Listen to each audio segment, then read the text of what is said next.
topic for today's show is worthiness, and what is it and where to find it. I have a mastermind group that I'm working with right now. It's got 5 ladies in it, and it's a small group. We just meet every other week and we connect and share about what's going on and work through whatever might be coming up and things like that. And recently there was a discussion that happened in the group about someone really having a hard time having those difficult conversations with someone they were dating. She had started dating a guy, and there were a lot of green flags with this guy. You know, he wasn't like, you know, bad in any sense of the word. A lot of green flags with this guy, a lot of things that she was really looking for, and the ways he would treat her, the ways they would spend time together, things like this. There was also this element of like when they weren't together, there would be a lot of distance, and sometimes they wouldn't talk for several days at a time. What I want to point to here is that they never had an agreement otherwise, right? So a lot of times it's like when someone isn't keeping in touch with us on a regular basis, or, you know, we're maintaining that kind of consistent connection every day or every couple of days. If you haven't had a discussion or an agreement to have it be otherwise, then there's really no reason for that person to just naturally step in unless they just want to, and some people do. There's got to be a willingness to talk about needs, to talk about expectations, to talk about your vision for a relationship, the kind of connectedness you want to have, the kind of closeness you want to have, to ask for what you want, right? To say to someone like, hey, this is what I want. But one of the things that was not good was he would go dark for days at a time in between them spending time together. Several times we had a conversation about, okay, like it's time to talk to him about the kind of relationship you want to have, you know, if you're going to move forward, how things are going to be. This person really struggled to have those conversations. When you avoid those conversations, when you're too afraid to bring it up, or you just procrastinate, is you're actually teaching this person how to treat you. And this is one of the biggest reasons why, like, being that cool girl, or I mean, even a cool guy, right? But like, you teach the other person that behavior is okay with you. And so when so much time passes in the relationship and you haven't been bringing up these important things, you haven't been communicating to the person what you want, how you want to be treated, how they can care for you, how they can love you. What starts to happen is they start to think that you're okay with the way things are. They start to settle into a certain routine in the relationship, and then trying to turn that around can be a big deal. You never said anything before. Why do you all of a sudden want to change now? And of course, you can sometimes work through that. I'm not saying it's impossible. So as I was working with this person and discussing with them, you know, so what was really going on for you? Why did you procrastinate this conversation? Why did you avoid this? You know, we talked about it. We talked about exactly what to say. We talked about exactly how to bring it up. What it really came down to is a feeling of, I am not worthy enough to ask for these things. It's like, if I take up enough space in this relationship, if my presence in this relationship becomes big enough that I'm actually asking for something from the other person, that I actually want them to step up for me, I want them to show up for me, I want them to bring forward some commitment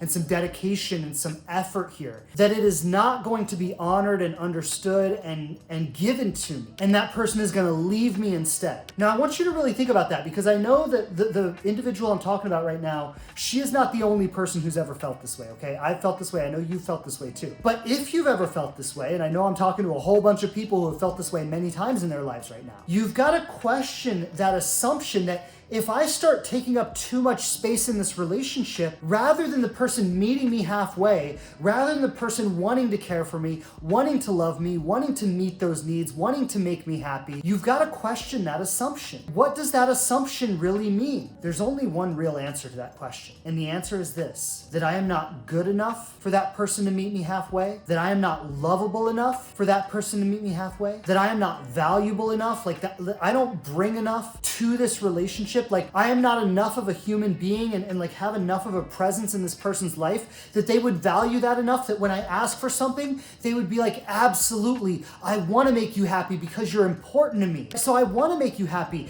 Tell me what you want so I can give that to you. And when we are unwilling to communicate about what we want, the reason we are unwilling to do that is because we are being run by an unconscious assumption that we don't deserve it. And that's worthiness. That is worthiness in a nutshell. So if we're gonna first start by talking about what is worthiness. Worthiness is something that is alive inside of you that makes you feel that you have every right to ask for what you want from something. I should say from someone or from a relationship. And we could translate this to business, right? I have every right to ask my boss for a raise. I have every right to quit a job I hate and go pursue something I love. You could translate it with your parents. I have every right to say, like, to my mother or my father, you can't speak to me like that. I'm not a child anymore. I'm an adult and you will treat me with respect if you want to have a relationship with me, right? I have every right to say something like that to my parents. I have every right to say something like that to my siblings, to my friends, to my coworkers, right? So worthiness is pervasive across all areas of life. Within a romantic context, worthiness is something that is alive inside of your soul. That says, I have every right to tell this person what I want, right? When I communicate to this person that, hey,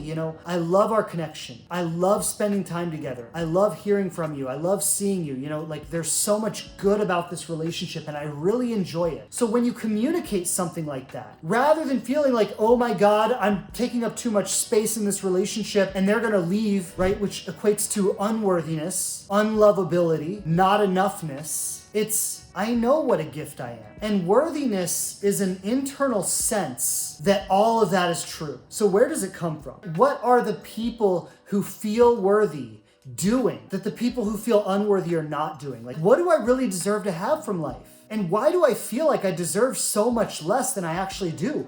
What's going on for me, right? Like these are some of the most important questions a human being could ever ask themselves. And even when you were good, it wasn't even like, oh, I love you, you're so great. Sometimes it was like, good job. And sometimes it was even, well, that's just what you're supposed to do. I really want you to understand the gravity of this because from the time you were a very little child, you were taught not to do what was authentic for you, what was true for you, what was real for you. But you were taught to ask yourself, what do other people want from me? And then do that. Now you're 25, 35, 45 years old, you're in a relationship with the person and you feel like I can't ask for what I want from this relationship. And why do you feel that way? Because when you were a little kid, your parents taught you not to take up too much space. You were told to go to your room. You were put in time out. When you had emotional needs that your parents didn't know how to deal with, you were punished or made wrong or put in trouble for having those emotional needs. And so now here you are, a grown-ass adult. Unworthiness is something that is woven in